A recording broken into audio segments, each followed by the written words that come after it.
You've been imprisoned by the most seductive lie in human consciousness, the unshakable conviction that behind your eyes sits a unified, enduring self, a little commander directing thoughts like troops and piloting your body through life.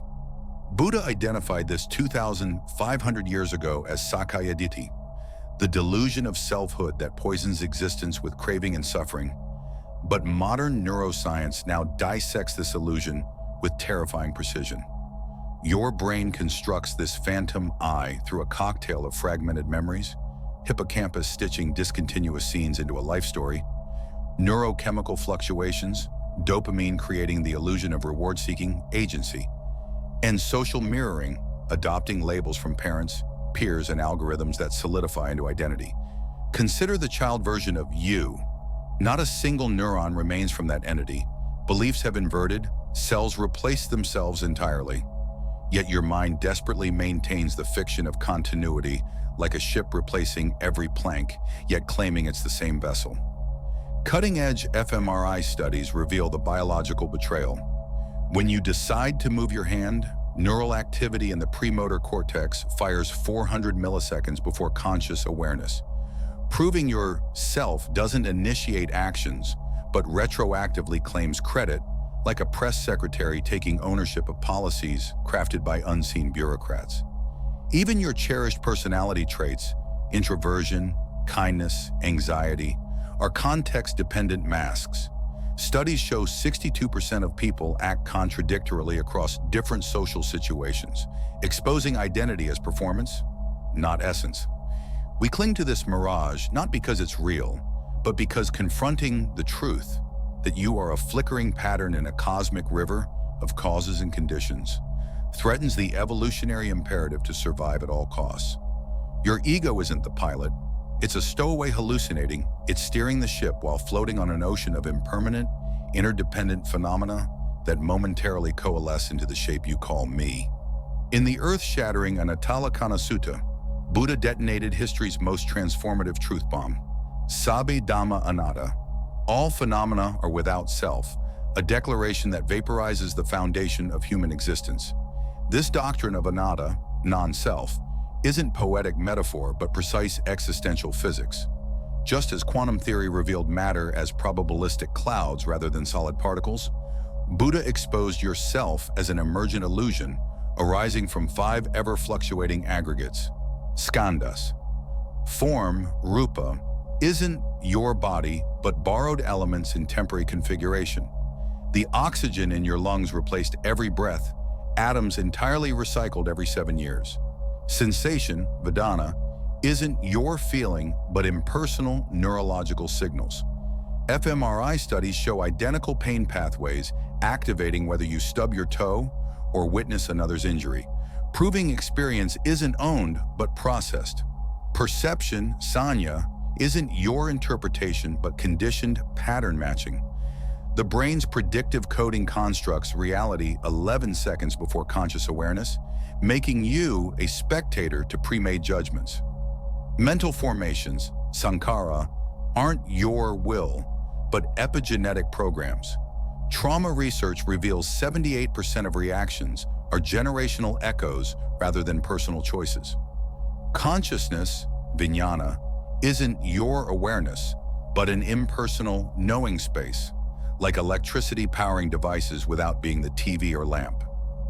Modern physics mirrors this revelation.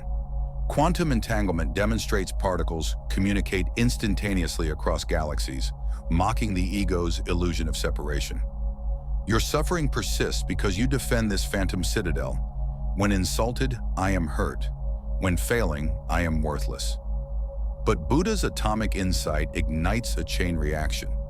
If consciousness is a mirror reflecting phenomena rather than their source, who claims the reflection?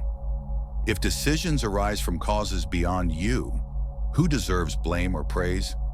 The mushroom cloud of awakening vaporizes psychology's core prison, leaving only radiant emptiness where personhood once stood. To shatter the self-delusion requires more than philosophy. It demands existential surgery through 4 clinical protocols from Buddha's operating table. First, anatta vipassana interrogation. When shame floods your body after failure, Dissect it with forensic questions. Is this sensation mine? Is it me? Is it myself? Track the heat in your chest as impersonal biochemistry, cortisol spikes from evolutionary threat circuits, while noting how the I narrative, I'm a fraud, evaporates when deprived of ownership, like mist burning off a lake at dawn. Second, dependent origination tracing maps social anxiety backward, from panic in crowds, craving for acceptance, childhood humiliation, ignorance of emptiness, exposing each link as conditionally arisen phenomena with no CEO directing the chain. Third, pronoun jujitsu. Replace I statements with observational language in real time. This mind is generating defensiveness during arguments. This body feels elevated heart rate when aroused. Exploiting Broca's area research that shows third-person narration reduces amygdala activation by 40%. Fourth, mirror work for ontological shock. Stand bare-skinned before glass during emotional peaks. Stare into your pupils beyond recognition and whisper, "Who is suffering? Where does I begin?" Until the face morphs into transient flesh matrix. A Yale study showed 43 seconds of this triggers dissociative breakthroughs, revealing self as optical illusion. Modern psychology validates these drills. The rubber hand experiment proves body ownership is malleable suggestion, while David Bohm's quantum holism illustrates how separation is perceptual error. Apply during crises. When insulted, note facial flush without claiming humiliation. When victorious, watch the preening I dissolve into dopamine surges and social conditioning. This isn't self-denial, but liberation from a dictator hallucinating control over processes that predate and outlast it. When the atomic dust of your shattered self settles, what remains isn't a void, but boundless expansion. Buddha's anatta, deathless state, where you awaken as the awareness in which all phenomena dance. Thoughts pass like weather systems without a sky to claim them. Sensations surge like waves without an ocean to own them. Identities crystallize and dissolve like constellations in a cosmic night without an astronomer to name them. This is existence beyond anxiety's reach. Without a fragile me to defend, criticism transforms into neutral data streams. This body registers increased heart rate, not I'm attacked. Failure becomes pure feedback. Plans XYZ proved non-viable, not I am worthless. And mortality loses its terror as you realize death only kills the character, not the consciousness that animated it. Studies of near-death experiences reveal 84% report continuity of awareness beyond brain death. Live this liberation through radical responsibility without ownership. Care for your body not as yours, but as borrowed stardust temporarily coalesced. Honor it with nutrition and movement not from vanity, but as custodianship of a cosmic artifact. Pursue excellence not for personal legacy, but as participation in the universe's self-creation, like a river pouring into the sea yet remaining water. Quantum physics mirrors this truth.